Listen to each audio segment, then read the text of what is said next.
ప్రార్థన. మమ్మల్ని మిగిలిగా ప్రేమిస్తున్న దేవా, నీ పాదాలకు స్తోత్రం. కూలి వచ్చిన బిడ్డలు ఇప్పుడు మీ వాక్యాన్ని వినడానికి సిద్ధపరిచినప్పుడు ఈ దీనుడిని పూర్తిగా మీ సురచటం మరుగు చేసి మీ వాక్యం ద్వారా జ్యోతిగా చక్కగా వారికి అర్థమయ్యే రీతిగా మీరు మాట్లాడమని ప్రార్థిస్తున్నాం. దేవా, ఈరోజు నీ బిడ్డలు విని గ్రహించి మీ వాక్యంతో నింపబడి స్వస్థత పొంది క్షేమంగా వెళ్ళి కృప చూపమని వింటున్న బిడ్డలందరినీ చెక్ అప్పగిస్తూ యేసు నామములో వినయంతో ప్రార్థిస్తున్నాము తండ్రి. ఆమేన్. దయచేసి అందరూ గమనించండి. ఈరోజు దేవుని వాక్యం చెప్పేటప్పుడు మీరు ఇటు అటు చూస్తే మాత్రం స్వస్థత రాదు. ప్రభు వాక్యాన్ని బట్టి నేను మీకు చెప్తున్నా, నమ్ముట నీ వలనైతే నమ్మువానికి సమస్తము సాధ్యమే. దేవుని వాక్యం నమ్మినప్పుడే బాగుపడతాం. నమ్మనప్పుడు నువ్వెన్ని గుడికి వచ్చినా సెట్ కాదు, బాగుపడరు. అయితే ఇలా నేను చెప్పే అంశం ఒకటి గమనించండి.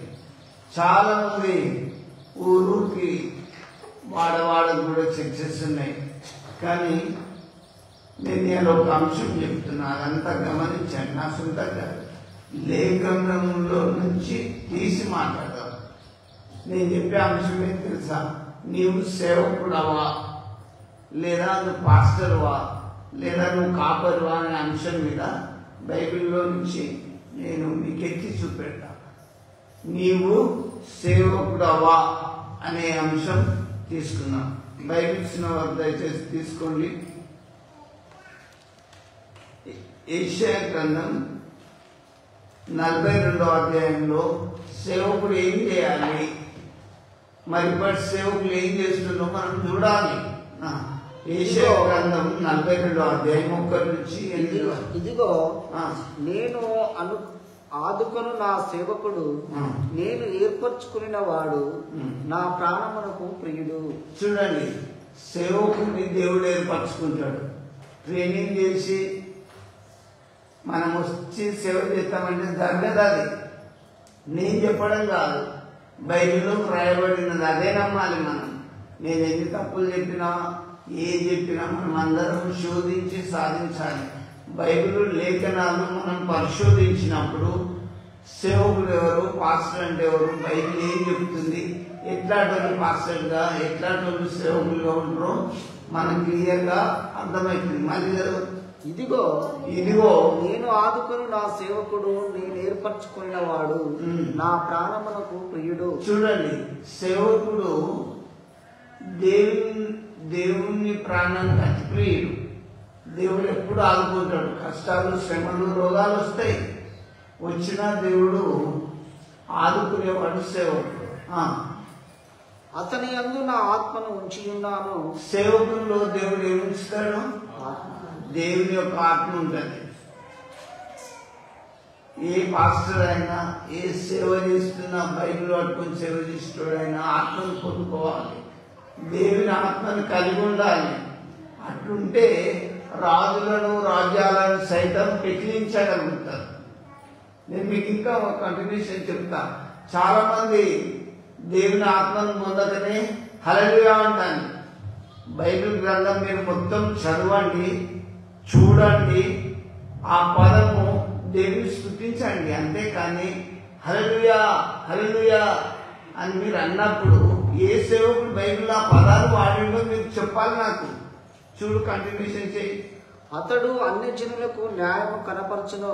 చూడండి, సేవకుడు ఎప్పుడైనా కూడా న్యాయంగా తప్పుగా ఖండించాలి. ఒక్కటి మీకు ఒక వ్యక్తిని మీకు ఎత్తి చూపిస్తున్నా.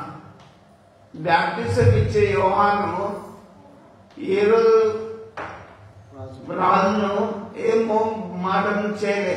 రాజా, నీ తండ్రిని బాధ ఉంచుకోవడం తప్పుగా అన్నాడు. ఉన్నది ఉన్నట్టుగా చెప్పిండు. మనం వీళ్ళతో కంటైతం వచ్చు, వీళ్ళు నన్ను ఒకవేళ నా చర్చికి రాకపోతారేమో, వీళ్ళు తాగకురా బాబు అని బైబిల్ చెప్తుంటే తాగినప్పుడు మనం ఖచ్చితంగా చెప్పాలా వద్దా? తాగుబోతులు, వ్యభిచారులు, విగ్రహారాధకులు, నరాంతకులు దేవుని రాజ్యమునకు వారసులు కారు. దేవుని బిడ్డలంటే ఎట్లుండాలి తెలుసా? నుప్పులా ఉండాలి, ఉప్పులా ఉండాలి, వెలుగుతూ ఉండాలి, వెలిగిస్తూ ఉండాలి. అంతేకాని సేవకుడు అనేవాడు ఖచ్చితంగా చెప్పాలి. ఎందుకంటే దేవుని ఆత్మని కలిగి ఉన్నప్పుడు ఖచ్చితంగా చెప్పాలి. యోహాను ఏం చెప్పిండు? హేరోదియాను ఉంచుకోవడం తప్పని చెప్తే ఆమె కోపం వచ్చి చెరసాల్లో వేయించి తలకాయ తెప్పించేసింది. ఈ లోకంలో నువ్వు ఎంతకాలం బ్రతికినా, ఎంత సుఖంగా నువ్వు బ్రతికినా, దేవుని సేవ చేయాలంటే సాగు సిద్ధపడాలి. వింటుందా? నేను నా తనువును పోషించుకుంటా, ఇది ఎప్పటికి ఉండదు. ఇంకే 50 ఏళ్ళ వరకు బాడుంటుందా? ఉన్నట్టుగా చెప్పు. సేవకుని లోపల దేవుని ఆత్మ ఉంటది. అతడు ఇంకా చూడు, కంటిన్యూషన్ చేయి. అతడు అన్యజనులకు న్యాయము కనపరచును. న్యాయం కనపరుస్తాడు.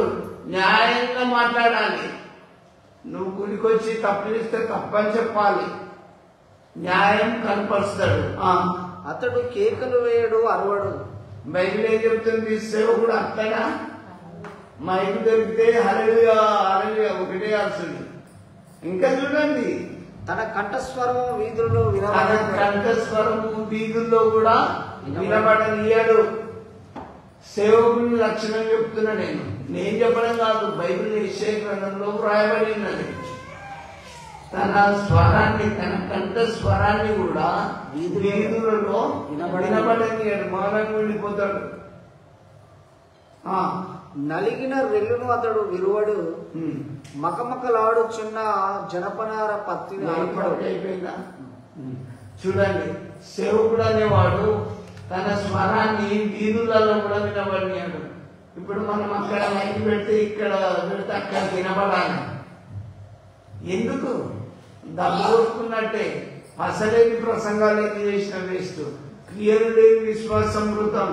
నువ్వు సేవకుడు అయితే, దేవుని ఆత్మ నీలో ఉంటే, మౌనంగా మామూలుగా నువ్వు దేవుని బోధ చెయ్యి, అనేకులు మార్పు మనసు పొందుతారు.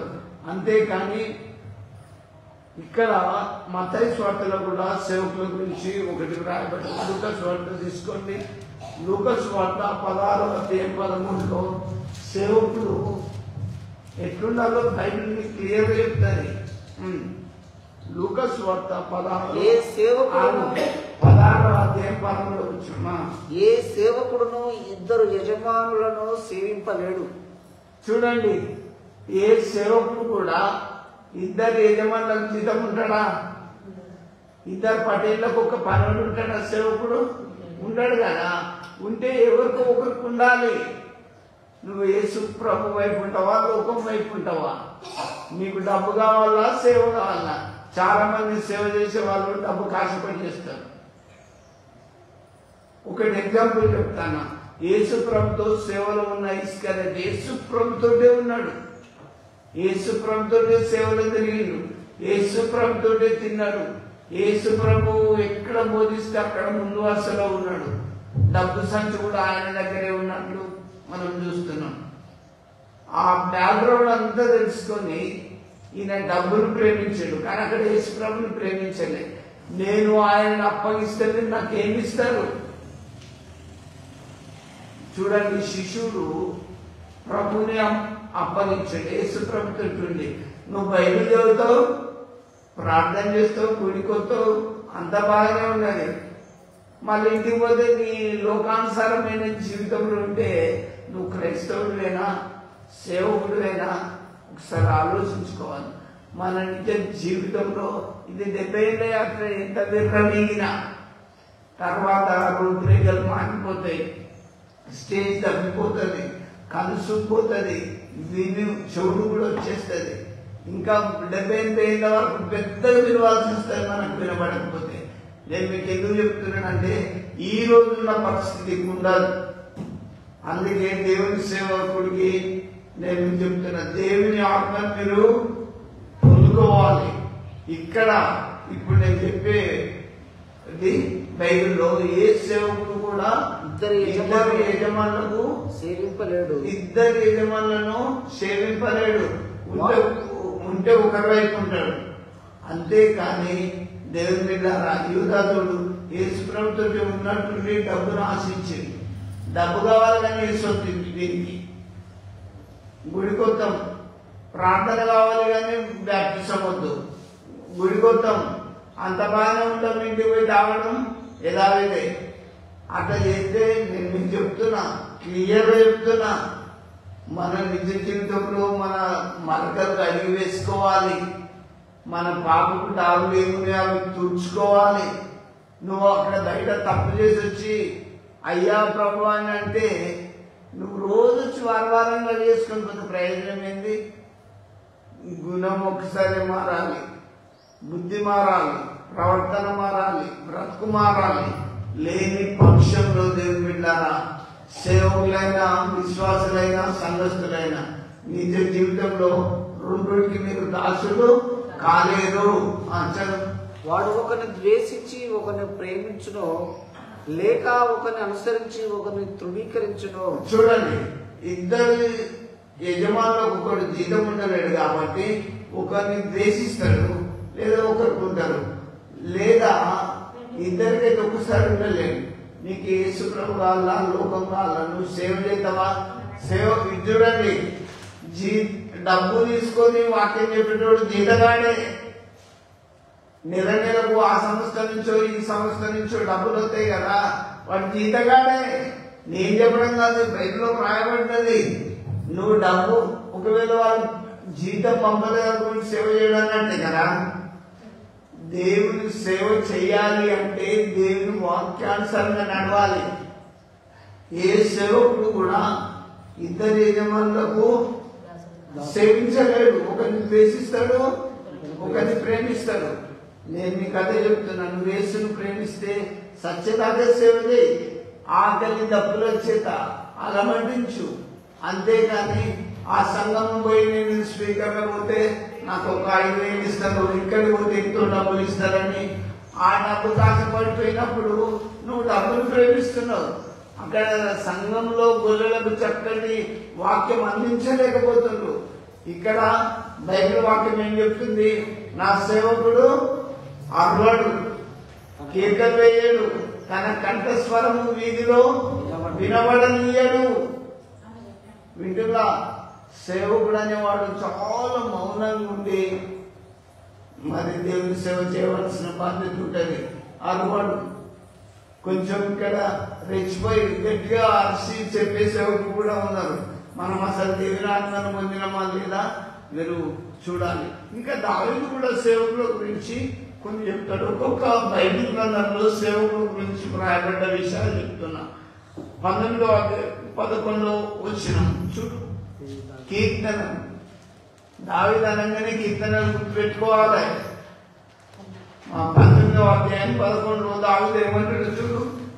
వాటి వలన నీ సేవకుడు హెచ్చరికనందును, దేవుడు ఇచ్చే మాటల వల్ల సేవకుడు హెచ్చరికనందుతాడు. వాటిని గైకొట్ట వలన గొప్ప లాభం కలుగు. దేవుని వాక్యాన్ని గైకొని బోధిస్తే మనకు గొప్ప లాభం వస్తుంది. ఇలా ఈ సంఘం లేపిస్తారో అక్కడ బోధిస్తే వాళ్ళేం కాంకరిస్తారో అని చేసుకుంటే కాదు. దేవుని యొక్క వాక్యాన్ని బట్టి ఆ హెచ్చరికలు మనం పొందితే ఈ గొప్ప లాభం వస్తుంది. చూడండి, దేవుని లాభం మీకు కావాలంటే దేవుని వైపు చూస్తూ ఉండాలి. ఇంకా 109వ కీర్తన 21వ వచనం చూడండి.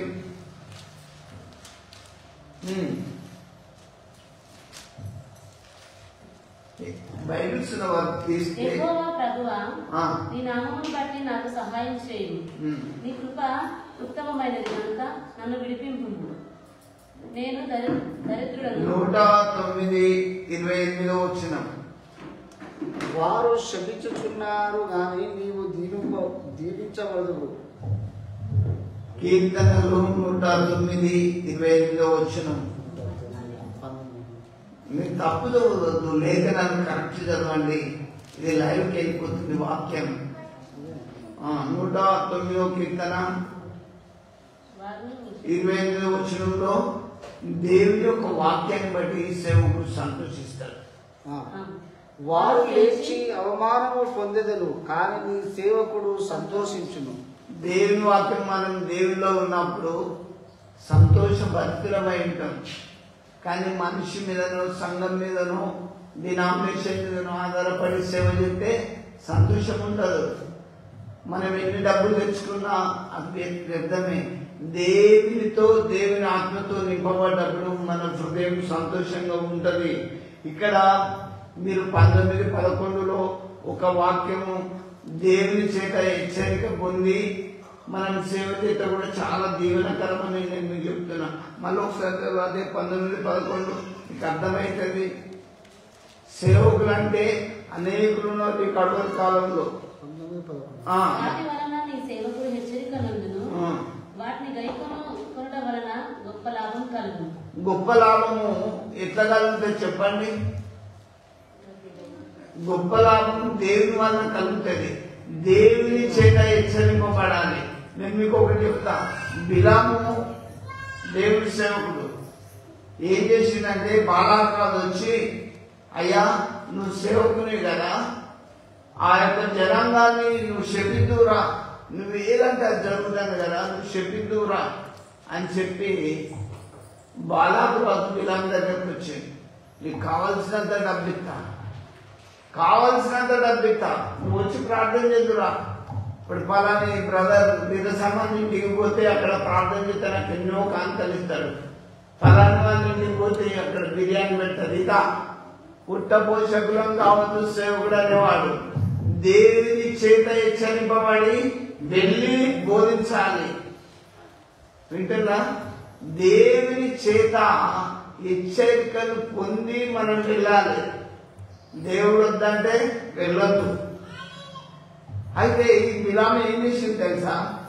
అరే బాలా పెద్ద రాజు కదా, నాకు కావలసినంత డబ్బిస్తాడు, ఇశ్రాయేలులను శపించమన్నాడు కదా, నేను వెళ్ళి శపిస్తాను. ప్రయాణం అయిపోతాడు. పోతంటే మార్గంలో ఏమున్నది? దూషణ ఖడ్గం పట్టుకుని దేవదూతున్నది. అయ్యా ఈయన సేవకుడే, కానీ ఆ దేవదూత కనబడతలేదు. సేవకుడు అయితే దేవదూతలను చూడాలి, దేవునితో ముఖాముఖిగా మాట్లాడి బైబిల్ పట్టుకొని ప్రసంగం చేయాలి. అంతేకాని ఏదో హల్లెలూయా హల్లెలూయా అని డోలు కొట్టుకుంటూ చేసినది కాదండి. నేను మీకు ఇక చెప్తా లేఖనాలు. నా సేవకుడు అర్వడు, కేకలు వేడు, తన కంఠస్వరం వీధిలో వినబడనియాడు. మైక్ పెట్టుకొని చెప్పంగానే అయ్యగారు వచ్చి నన్ను ఉరుకుడు కాదు. మీరు వాక్యాన్ని గమనించండి. యెషయా ఏం చెప్తుండు? 42వ అధ్యాయంలో నా సేవకుడు అతని యందు నేను ఆత్మనుంచిన, అతడు అర్వడు, కేకలు వేయడు, తన కంఠస్వరము వీధిలో వినబడనియాడు అంటే బాలారాజు అధిక లాభం కొరకు దేవుని బిడ్డలను శపించడానికి బాలారాజుతో పోతుంటే దేవునికి చాలా కోపం వచ్చింది. ఈయన ఒక సేవకుడు నా బిడ్డలైన ఇశ్రాయేలును శపించడానికి పోతుంది కదా అని చెప్పి ఒక దూతను పంపాడు. దూతను పంపితే ఆ దూత పాడలో దూషణకు అడ్డం పట్టుకొని ఉన్నది. అయ్యా ముంగట ఈ రోజుల్లో స్కూటర్లు, మోటార్లు, కార్లు ఉంటాయి. ఆ రోజుల్లో ప్రయాణ సాధనాలు ఏంటి? ఉంటే, గాడిద, గుర్రం, వీటి మీద పోయేది. ఈ బాలాకు రాజుతోటి వెళ్ళడానికి ఈయనకు గాడిద ఉన్నది. గాడిద మీద పోతాడు. ఎవరు? బిలాం. సేవకుడు అనే పేరు పెట్టుకున్నాడు బిలాం. సేవకుడు దేవుడు సేవ చేస్తాడు, వాళ్ళని చెప్పిస్తాను, ఎంత డబ్బై ఇస్తానంటే పోతాడు. పోయినప్పుడు మార్గంలో దూషణ ఖడ్గం పట్టుకుని దేవదూతిగా ఉన్నది. గాఢ ముందుకు పోతలేదు, దూతను చూస్తాంది. గాఢ చూస్తాను, దూతం కానీ సేవకుడు చూడలే. కళ్ళు ముయ్యబడ్డే సేవకుని. ఇప్పుడు కూడా బయలు చెప్తారు కానీ క్రియలు లేని విశ్వాసం వృతం.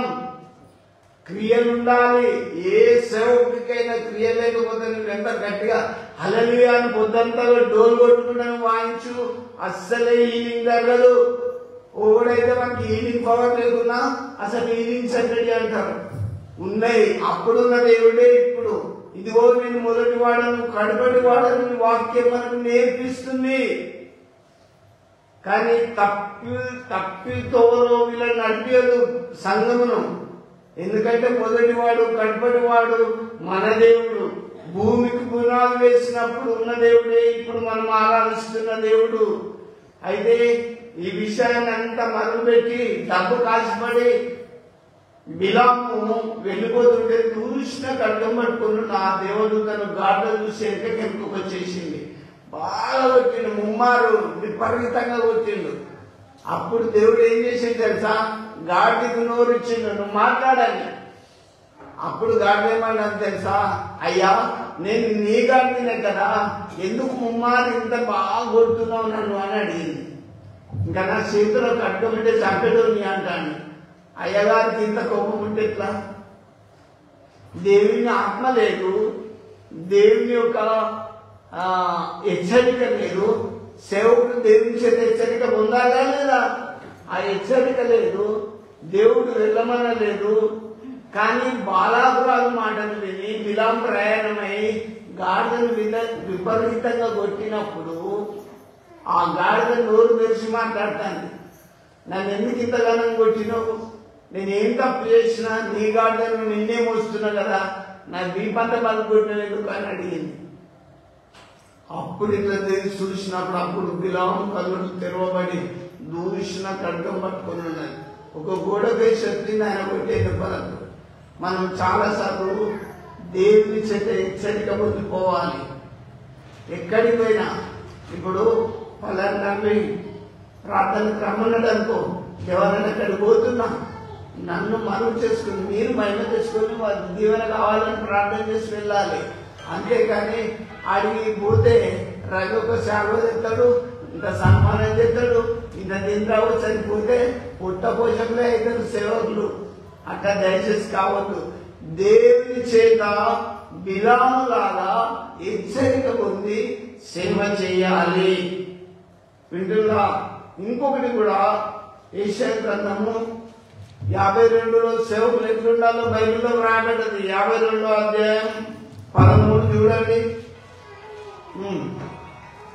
తొందరగా. ఆలకించుడి. చూడండి, సేవకునికి వివేకం ఉండాలి, వివేకంతో ప్రవర్తించాలి సేవకుడు. ఎటు కూడా నా మాటలు వింటాం కానీ మిమ్మల్ని తప్పుతో పట్టిస్తే కష్టం. కాబట్టి నా ప్రియ దేవుని బిడ్డలారా, వివేకము కలిగి బోధించాలి. మన బోధన కూడా ఇట్లా చూడాలనే ఇట్లా గుర్తుపట్టాలి. వింటున్నా? ఈ అయ్యగారు బోధ చెప్తాడంటే మా ఆయన చెప్తాడు కాదు. సేవకుడు అనేవాడు మళ్ళీ వచ్చినాం, ఆలకించండి. నా సేవకుడు వివేకంగా ప్రవర్తించును. చూడండి, దేవుడు హెచ్చిస్తాడు. మనం యథార్థంగా వాక్యం ఉంటే వివేకం కలిగి దేవుని బోధించాలి. కానీ మనుషుల మెప్పు కొరకు ఈ వాక్యాన్ని మనం తప్పు చెప్పొద్దు. తమ్ముడా, సాయంత్రం వెళ్ళి తాగినట్టున్న గనపడుతుంది వద్దు అని చెప్పాలి. నేను మీకు ఒకటి ఇక్కడ వివేకం లేని ఒక అయ్యగారి గురించి నేను మీకు చెప్తా. వివేకం లేని ఒక అయ్యగారి గురించి నేను మీకు చెప్తా, దయచేసి మీరు గమనించండి. ఏంటంటే అన్నాకు సంతానం లేదు. బైబిల్ గ్రంథంలో 1 సమూయేలు గ్రంథంలో చక్కగా రాయబడ్డది. సంతానం లేదు. ఆమె పోయి దేవాలయంలో బాగా ఏడ్చుకుంటూ ప్రార్థన చేస్తుంది. ప్రార్థన చేస్తుంటే అక్కడున్న అయ్యగారు ఏమని అడగాలి?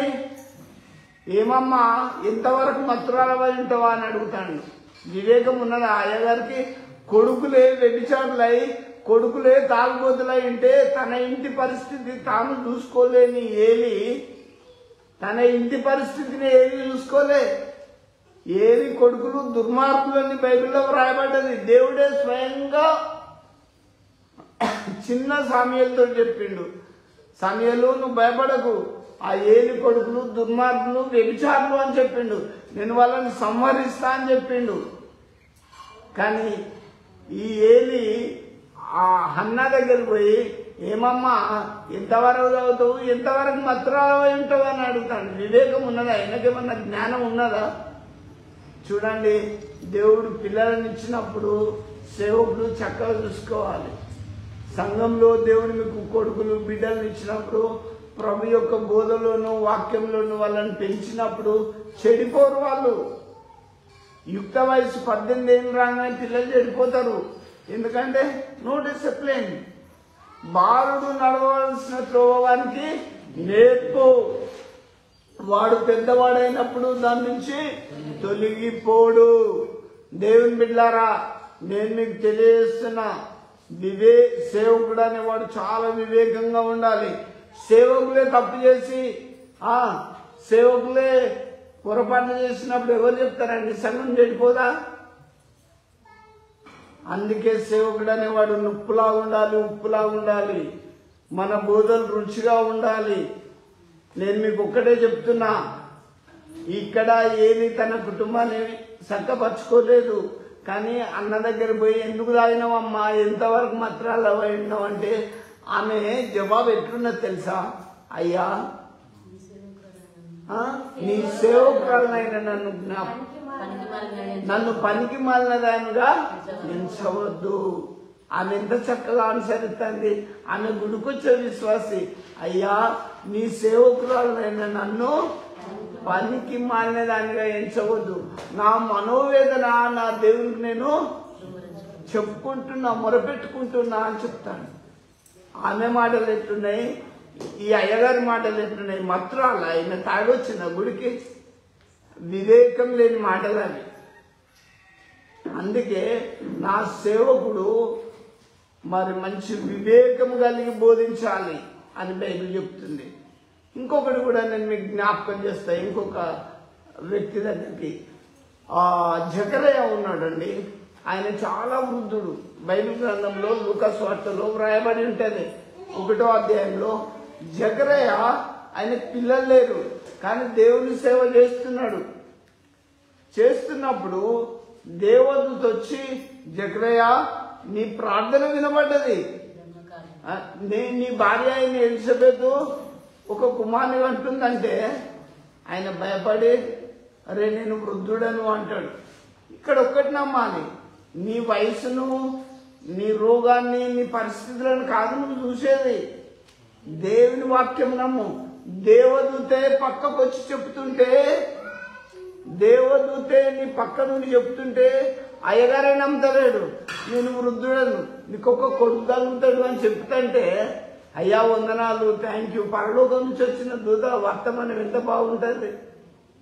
అసలు ఎప్పుడు చూడని అయ్యగారు దేవాలయంలోకి వచ్చి, జకరయ్య, నీ ప్రార్థన వినబడ్డది, నీ భార్య అయిన ఎలిజబెత్ నీకు ఒక కుమారుని అంటుందని ఒక మంచి శుభవర్తమానం తెచ్చినప్పుడు దేవుని మాటలు నమ్మాలి. కానీ ఈయన నమ్మలేదు. నమ్మకపోతే ఏమన్నాడు తెలుసా? నువ్వు నమ్మనందుకు నువ్వు మూగవాన్ని అవుతావు, నీ కొడుకు పుట్టేదాకా నీకు నోరు రాలిపో అని చెప్పిపోయింది దేవదూత. మీకు అర్థమయ్యేటని చెప్తున్నా, దేవుని వాక్యం నమ్మాలి. నేను ప్రభు వాక్యాన్ని బట్టి చెప్తున్నా, ఖచ్చితమండి. ఎవ్వరు ఏ కులమైన ఏ జాతి అయినా దేవుని వాక్యాన్ని నమ్మాల్సిందే. ఈ మాటలన్నీ పుటము వేయబడినటువంటివి, పరిశుద్ధమైనటువంటివి. ఈ మాటలు దొరికినప్పుడు, ఈ బైబిల్ వాక్యం దొరికినప్పుడు, బాగా ధ్యానించి చదివినప్పుడు దేవుడు మీతో స్వయంగా మాట్లాడతాడు. బాధలు, కష్టంలో, రోగంలో, శోధనలో, దుఃఖంలో, వేదనలో ఆదరణ లేనప్పుడు బంధువులు ఇయ్యరు ఆదరణ, పక్కోళ్ళు ఇయ్యరు ఆదరణ, స్నేహితులు ఇయ్యరు ఆదరణ. చూడండి, దేవుడే మీకు తగిన నెమ్మది ఆదరణ ఇస్తాడు. మనము వివేకము కలిగి దేవుని ప్రార్థన చేయాలి. సేవకుడు అనేవానికి వివేకం ఉండాలి. ఈ అయ్యగారు ఇంత వాక్యము దేవాలయంలోనే చెప్తాడు అందరికి. ప్రజలందరూ ఆయన వాక్యం వినడానికి బయట వచ్చి కూర్చున్నారు. కానీ అయ్యగారే నమ్మలేనప్పుడు వాళ్ళకి ఏం చెప్తారు? మీరు నమ్మండి నమ్మండి అంటే ఏం నమ్ముతారు? నమ్మగలుగుతారా? నువ్వు నమ్మలేదు కనుక మూగవాని అయి ఉంటావని, అన్నా నువ్వు నమ్ముతలేవు కనుక మూగవాని అయి ఉంటావని దేవదూత చెప్పిపోయింది. మళ్ళా ప్రసవ కాలం వచ్చినప్పుడు ఎలిజబెత్ ఒక కుమారుని అన్నప్పుడు, ఏం పేరు పెడతావు అన్నప్పుడు పలక నోరు లేదు కదా. మూగవాడు గుడికి వచ్చినప్పుడు వెంటనే మూగవాడైపోయిండు. అయ్యగారే మూగవాడైపోయాయి. గొర్రెలేమింటాయి, ఇక విశ్వాసులేమింటారు. అందుకే సేవకుడే మూగవాడైపోయినప్పుడు, సేవకుడే వివేకం లేని బోధలు చేసినప్పుడు నువ్వు ఈ బైబిల్ పట్టుకొని ఎన్ని ప్రసంగాలు చేస్తే ప్రయోజనం ఏంటి? నువ్వే బీబీకి మందు గోళీలు మింగుతావా? నువ్వే తలనొప్పికి హెడ్ఎక్ వచ్చిందని గోళీలు మింగుతావా? నా దేవుడు గొప్ప అని ఎట్లా చెప్పగలుగుతావు? ఇప్పుడు చెప్పు. దేవుడు ఉన్నాడు అనే విశ్వాసం నీకున్నదా? ఉంటే ప్రభుతో సాగిరా సేవలో. సేవకుడా, బలైన సమయంలో దేవుడు నిన్ను విడిచిపెట్టడా? వివేకం కలిగి ఆయనని వెతుకువారు కలరేమో అని దేవుడు ఆకాశం నుంచి నర్లను వెతికిండు, చూసిండు. ఎవరు? సేవకుడు అనే వానికి మంచి వివేకం ఉండాలని చెప్తున్నా. నేను చెప్పడం కాదు, బైబిల్లో వ్రాయబడి ఉన్నది. ఈ అయ్యగారికి నోరు పోయింది, కొడుకు పుట్టిండు, ఏం పేరు పెట్టాలని బంధువులు వాళ్ళు వీళ్ళు సంఘస్థులు అడిగినప్పుడు మాట వస్తుందా? పలకా బల్బం తెమ్మన్నాడు. ఏమమ్మా ఎంస పెడుతూ ఏం పేరు పెడతావంటే యోహాన్ అనే పేరు పెడదామని అమ్మ అన్నది. అరే నీ బంధువులలో ఈ పేరు కలవాడు ఎవరు లేరు కదా అంటే, అదే ఆయనను కూడా అడగంటే పలక బల్బం తెమ్మన్నప్పుడు యోహాన్ అని రాసిండు. అద్భుతం. ఆ యోహానే అనేకులకు బ్యాప్టిజం ఇచ్చి దేవుని రాజ్యానికి మార్గం చూపించిండు. యేసు ప్రభు కంటే ముందు 6 నెలలు వచ్చిండు.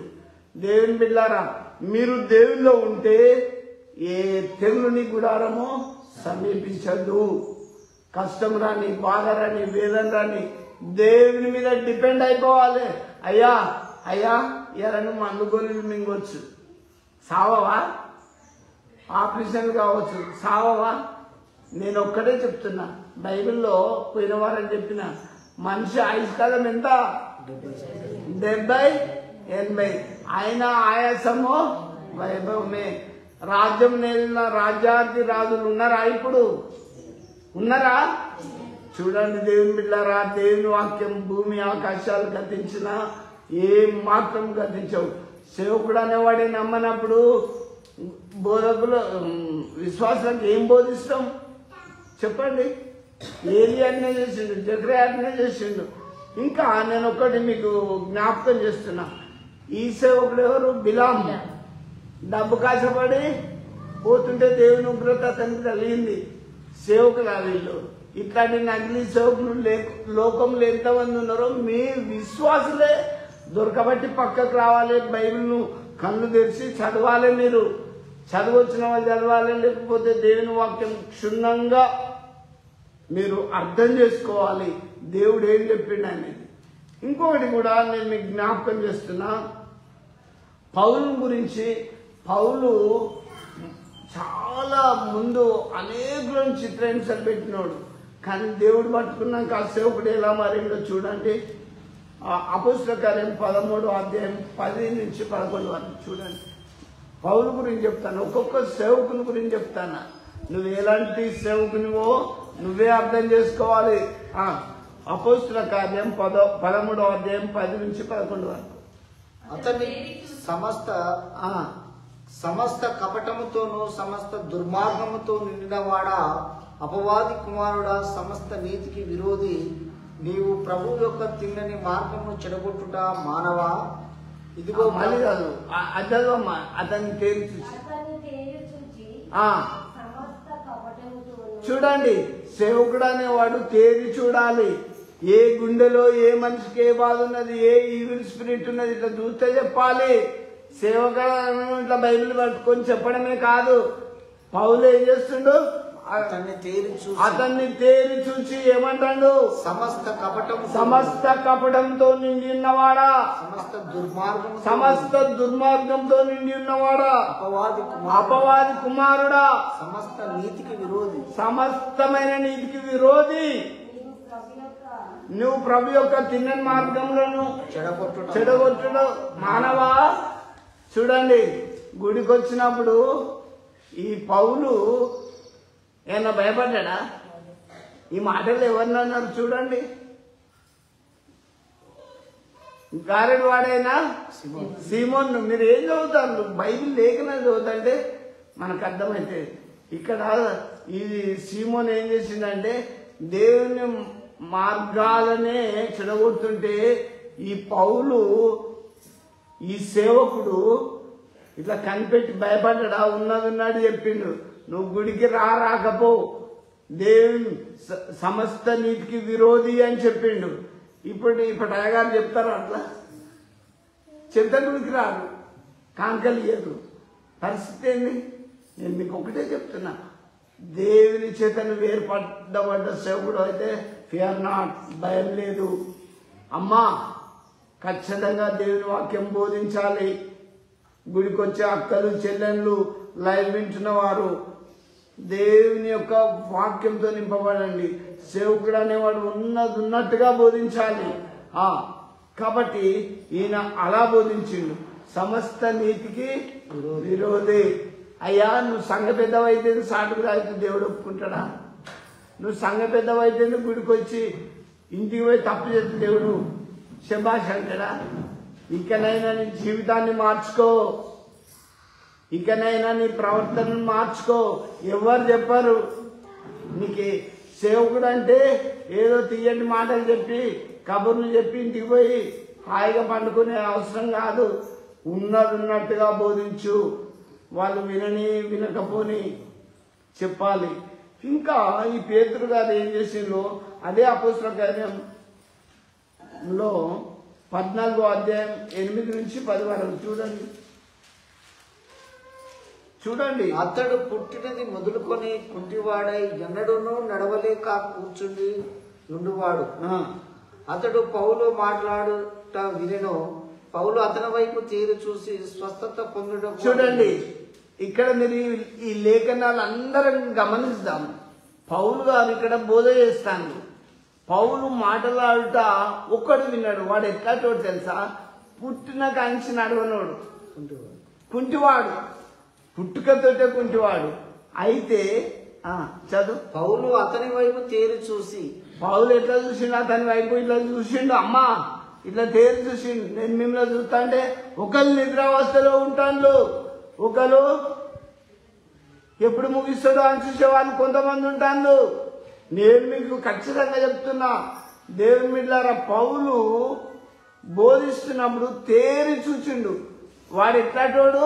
వాడు కుంటివాడు, పుట్టిన కాంచి నడవని చూసిండు. అయితే స్వస్థత పొందుటకు అతనికి విశ్వాసం ఉండనని గ్రహించి, మీరు బాగుపడాలంటే మీకు విశ్వాసం ఉండాలి. ఫస్ట్ స్వస్థత పొందాలి అంటే అతనికి విశ్వాసం ఉన్నదని గ్రహించి నీ పాదములు మోపి సరిగా నిలువమని బిగ్గరగా చెప్పిన. అయ్యా నీ పాదములు మోపి సరిగ్గా లేచి నడుమనగానే అతడు గంతులు వేసుకుంటూ నడిచిండు.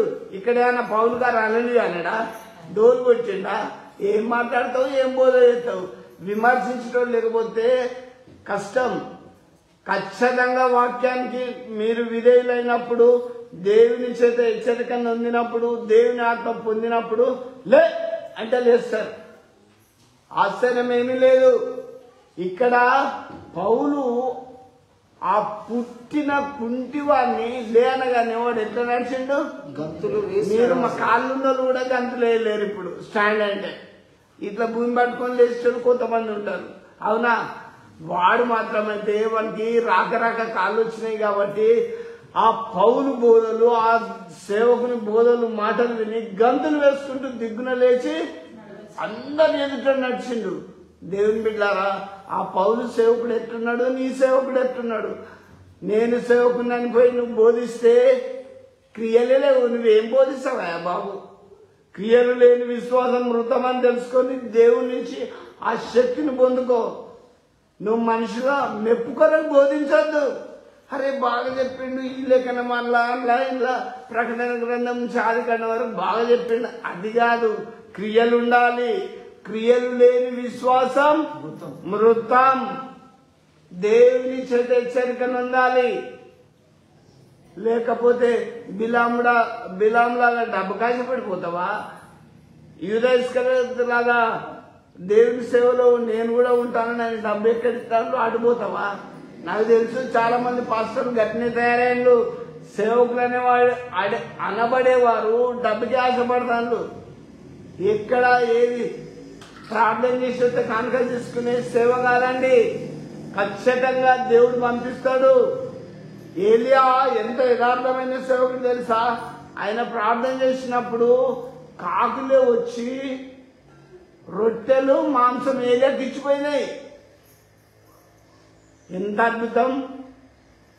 కాకులే తీసుకొచ్చి కరువులో, అంత కరువు, ఏలియా వండుకోలేడు, కూర చేసుకోలేడు, రొట్టె చేసుకోలేడు. ఆయన ఏమన్నా బాధపడ్డా? ఏలియా నువ్వు కేరేతు వాళ్ళ దగ్గరికి పో, నేను కాకులతో భోజనాన్ని పంపిస్తా పో అన్నాడు దేవుడు. సేవకుడు అనేవానికి అట్లా దేవుడు చెప్తాడ ఈ రోజులలో? ఆ పిలిపే లేదు, ఆ ముచ్చటే లేదు. ఉన్నదా? దేవుడు చెప్తాడండి, రియల్ దేవుడు చెప్తాడు. మీరు ఇంకెదగాలి, ఇంకా తెలుసుకోవాలి బైబిల్లో. అక్కడ ఉండి చూస్తాను. కాకులు ఉదయం సాయంత్రం 2 పూటలు తెచ్చినాయి రోజు. కాకులు మంచి వండిన రొట్టెలు, కాల్చిన రొట్టెలు, వండిన మటన్ తీసుకొచ్చి ఇలాకి ఇచ్చినాయి. సేవకుడా దిగులెందుకు జీవితంలో? వాళ్ళు ఇవ్వాలి, సంఘం ఇవ్వాలి, ఆ సమస్య ఇవ్వాలి, ఎందుకు నీకు డబ్బులు? ఆయన సేవ ఖచ్చితంగా చేయి.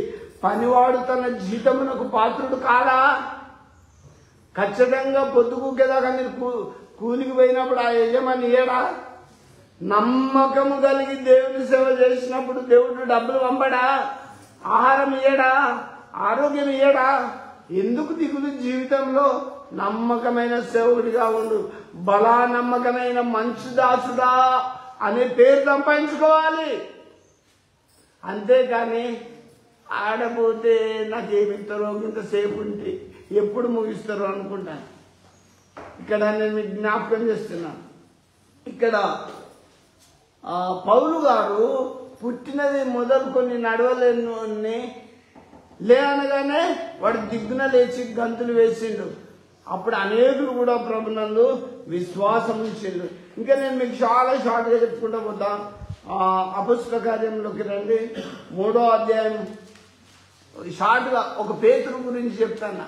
పేతురు ఈయన సేవకుడే, కొద్దిగా దుడుకు పనులు ఎక్కువ ఉంటాయి, భయపడతాడు కొన్ని సందర్భాలలో.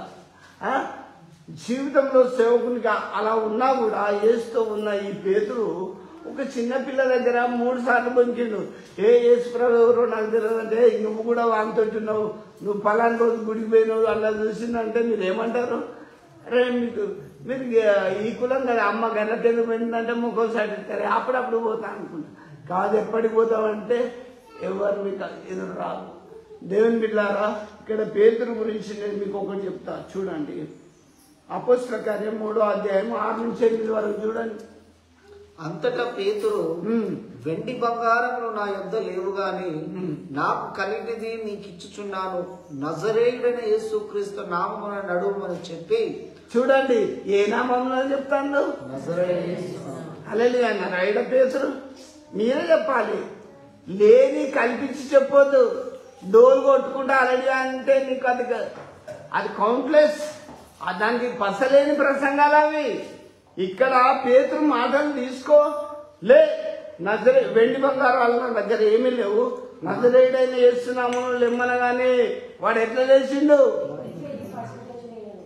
వాని కుడి చేయి పట్టుకోగానే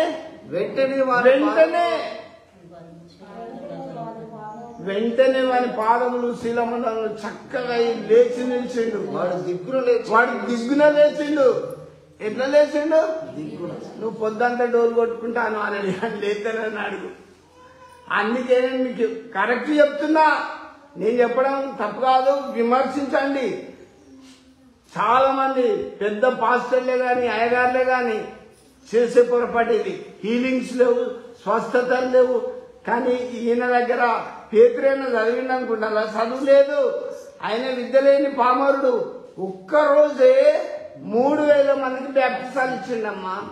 ఇంకొకటి చెప్తానా, ఈ పేతురు గారి నీడ వాళ్ళ మీద పడ్డప్పుడే రోగులు బాగుపడ్డారు.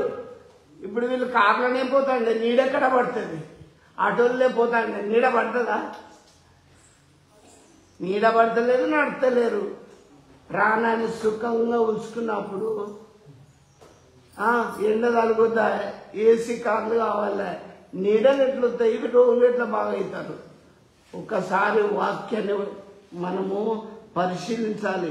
సేవకుడు అనేవాడు ఆకలి దప్పులతోటి, కష్టంతో, కాలు నడకతోటి సువార్త చేసి ఈ రోజుల్లో ఎంతో మందికి ఈ రక్షణ భాగ్యం ఇచ్చిన సేవకులు ఎంతో మంది ఉన్నారు. వాళ్ళని మనం ఆదర్శంగా తీసుకోవాలి. వాళ్ళకంటే ముఖ్యంగా పౌలు గారిని ఈ పేతురుని తీసుకుందాం. ఈయన చదువులేదు, కానీ ఈయన ఒక బలమైన మాట అంటాడు, నజరేయుడైన యేసు నామములో లే అమ్మా లే అనగానే వాడు దిగ్గున లేచిండు. అంతేకాని పేతురు అల్లుడి అనే పదం వాడిండా, పౌలు వాడిండా, యేసుప్రభు వాడిండా ఈ పదం? మరి నువ్వు ఎట్లా వాడతావు? సేవకును అని పేరెట్లా నీకు? గాడిదతోటి బుద్ధి చెప్పాల్సిందే నీకు, తప్పదుగా. వింటుండు రియల్ గాడిదే కదా బుద్ధి చెప్పింది పిల్లలకు, డబ్బుకు ఆశపడటానికి. దేవుని బిడ్డారా, దయచేసి మీరు గమనించండి. ఇంకా అపోస్తలుల కార్యం షార్ట్గా చెప్తున్నా, 5వ అధ్యాయం 15లో చూడు తొందరగా. అందుచేత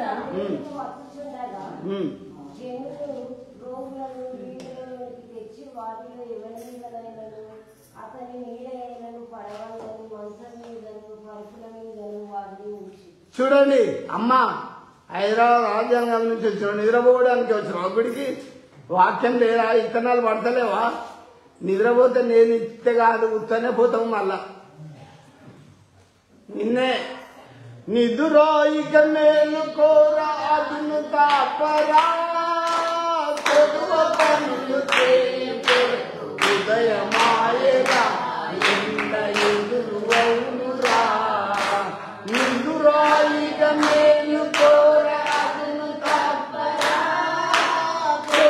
పనులు కొరకు ఉదయమాయరా ఎండ ఎదురు అవునురా. అమ్మా ఇన్నిగా నిద్రపోయిందా? దేవుని వాక్యం వినండి. వినుటకు చెవులు గలవాడు వినుగాక అని యేసుప్రభు చెప్పిండు. దేవుని వాక్యం వినండి. నీ హృదయంలో ఉంటే సాతాను రాదు, రోగం రాదు, బలహీనత రాదు. యేసు దేవుడు ఎదలో ఉంటే ఎందుకు రా భయం? కొండలాంటి ఏ కష్టాలు వచ్చినా తొలగిపోవు క్షణం. అంతేకాని ఎప్పటికీ బట్టలో ముంటెత్తుకున్న టైపేనా, గున్సుడు గున్సుడు గున్సుడు గున్సుడు. దేవుడికి ఏ బాధ ఉంటుంది? గుండెలో దేవుడు ఉండాలి. పొదుగు కంగన సారు ఉంటుంది, తాగుడు ఉంటుంది, పాపం ఉంటుంది. ఇంట్లో దేవుడు ఉంటాడా? మన ఇల్లు మన చర్చి నీట్గా ఉంటే పెద్దలు అధికారులు వచ్చి కూర్చోగలుగుతారు. ఇక్కడనే అంతా డస్ట్ ఉన్నది అనుకుంటారా? అసహించుకుంటారు. దేవుడు ఏం చెప్పింది తెలుసా? నేను వారిలో నా ఆత్మను ఉంచేదను, వారిలో సంచరించేదను. ఇది విలువైన ఇల్లు, దీన్ని మనం నీట్గా ఉంచుకోవాలి. వింటున్నా అమ్మ, దేవుడు ఉండేది 4 గోడల మధ్యలో కాదు, గుండె గుడిలో ఉంటాడు. ఈ విషయాన్ని గమనించుకోండి. పేతురు గారి గురించి మళ్ళొకసారి చదవక. ఇప్పుడు మచ్చుచుండగా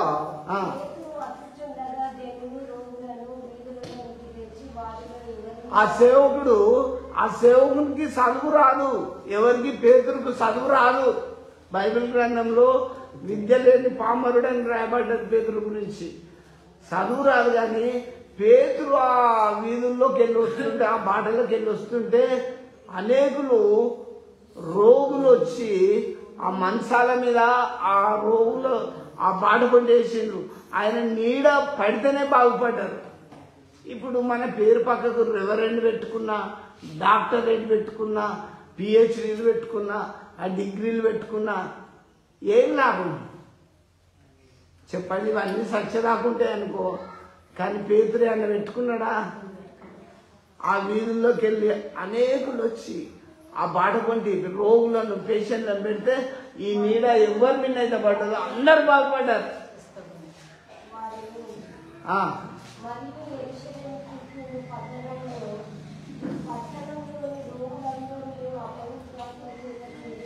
చూడండి, ఆ ఏరియా మొత్తం ఎక్కడెక్కడ అపవిత్రాత్మ దురాత్మలు పట్టిందో వాళ్ళందరినీ మోసుకొని వచ్చి ఆ వీధుల్లో ఆ రోడ్డు వెంబడి వండబెట్టింది. ఈ నీడ ఎవరి మీద అయితే పడ్డదో వాళ్ళందరూ బాగుపడ్డట్లు నేను మీకు క్లియర్గా చెప్తున్నా. దేవుని బిడ్డలారా, ఇంకా పేతురు ఈ సేవకుడు చేసింది ఏంది? ఆ అపొస్తలుల కార్యం 9వ అధ్యాయం చూడండి. 9వ అధ్యాయం 32వ వచనం ఒకసారి చూడండి. ఆ తరువాత పేతురు సకల ప్రదేశంలో సమాచారం చేయించు యుద్ధాల కాపురంగుల పరిశుద్ధుల యుద్ధకు వచ్చాను. అక్కడ పక్షవాయువు కలిగి 8 ఏళ్ల నుండి మంచం పట్టి ఉన్న ఐనేయాను ఒక మనుషుని చూచి, చూడండి అయ్యా ఆ లుద్దాకు పోయిండు, నేను పామునూరు పోయింది అనుకోండి, అక్కడ ఉన్న విశ్వాసులు రారా? ఏదో ఊరికి పోయిండు. ఆ పేతురు లుద్దా అనే ఊరికి పోయిండు. అక్కడ 8 ఏళ్ల నుంచి మంచంలో పడి ఉన్న ఆయనే అని ఒక వ్యక్తి ఉన్నాడు. కాలేక పడిపోయింది, లేతాడా? ఈ కోర్సు వాడు ఆ కోర్సు వాడని డాక్టర్లు మందులు ఇస్తారు. కానీ యేసుప్రభు మాటలు ఎంత పవర్ ఉన్నది, సేవకుల మాటలు ఎంత పవర్ ఉన్నది. నువ్వు సేవకునివి, నువ్వు చర్చి నడిపించేవని అయితే ఇంత పవర్ పొందాలి. ఆ లుద్దాలో ఆ బెడ్ మీద వండి 8 ఏళ్ల నుంచి ఉన్న అతని దగ్గరకు పోయి ఏమన్నాడు పేతురు? ఆయనయా యేసుక్రీస్తు నామమున యేసుక్రీస్తు నిన్ను స్వస్థపరుచుచున్నాడు. ఏమంటాడు? యేసుక్రీస్తు నామమున ఆయనయా యేసు ప్రభు నిన్ను బాగు చేస్తాడు. నువ్వు లేచి నీ పరుపెట్టుకొని నడుమనగానే వెంటనే లేచిండు. ఏమన్నా అలలియోకి వచ్చిండా? ఏడా చెప్పుంది. దైవోపదేశములు అని బోధించి వ్యర్థంగా నన్ను ఆరాధిస్తున్నారు అని వ్రాయబడ్డది. దేవుని చిత్తమైతే వచ్చేసారి ఆరాధనల గురించి చెప్తా. చాలా మంది ఆరాధన చేస్తారు, కానీ వ్యర్థమైన ఆరాధన చేస్తున్నారు. కాబట్టి ఇక్కడ ఈయన ఏం పాటలు పాడి అక్కడికి పోయి ఆ బెడ్ కాడికి పోయి ఏం అలలియో చెప్పలే. ఆయనయా యేసుక్రీస్తు నిన్ను బాగు చేస్తున్నాడు. లేచి నడుమనగానే వాడు దిగ్గున లేచి తన పరుపు చుట్టుకొని నడిచిండు. ఎన్నేళ్ళు? 8 ఏళ్ల నుంచి. అయ్యా సేవకుడా, నీకు పవరే లేదు, నువ్వేం బోధిస్తావు చెప్పు. నా సేవకుడు అరవడు, కేకలు వేయడు, తన కంఠస్వరం వీధిలో వినబడని అంటే చర్చి మీద మైకి పెట్టి బాగా గంభీరంగా పోదు. నువ్వు మనుషుల మెప్పుకోరటనివే కానీ దేవుని మెప్పుకోరటనివి కాదు. సేవకుడు అనేవాడు దేవుని మెప్పు పొందాలి, దేవుని ఆత్మచేత నింపబడాలి, దేవుని యొక్క హెచ్చరికలు పొందాలి. అప్పుడే మనం సేవ చేయగలుగుతాం. వింటున్నా? లేకపోతే మనుషుల మెప్పు కొరకు ఆయన చేస్తాను సేవ నేను చేస్తానని అంటే నువ్వు గట్టినే ఉంటావు. చూడు, ఇంకా దేవుని పిలుపు ఉండాలి. దేవుని సంఘంలో మీరు ఎదగాలి. దేవుని వాక్యంలో మీరు పరిశీలించాలి. దేవుని వాక్యాన్ని బాగా వివేచించాలి. జ్ఞానం సంపాదించుకోవాలి. వివేకం లేని ఆ ఏమి కొడుకులకే వివేకము తోటి పెంచలేదు. అన్ననే ఆమె మత్తురాలవో ఎత్తుకుంటావు అంటాను. వివేకం లేని బోధలు దయచేసి వినకండి. బ్యాప్టిజం ఇస్తే 500 ఇవ్వాలి, పెళ్లి చేస్తే 10,000 తీసుకోవాలి. ఇదే నారా బాబు సేవ?